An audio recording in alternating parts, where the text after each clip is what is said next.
Artificial intelligence is a term that has gained significant attention in recent years. It refers to the development of computer systems capable of performing tasks that typically require human intelligence.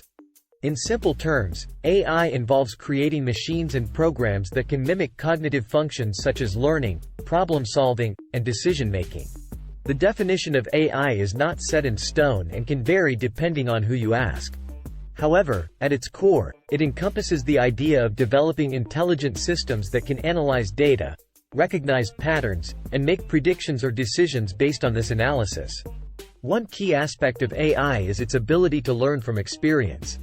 This concept is often referred to as machine learning, which allows computers to improve their performance over time without being explicitly programmed for every possible scenario. Another important component of AI is natural language processing, NLP, which enables machines to understand and interpret human language.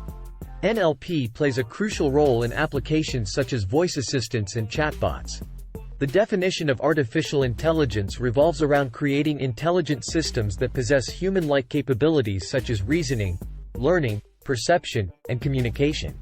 As technology continues to advance rapidly in this field, we can expect even more fascinating developments in the world of AI.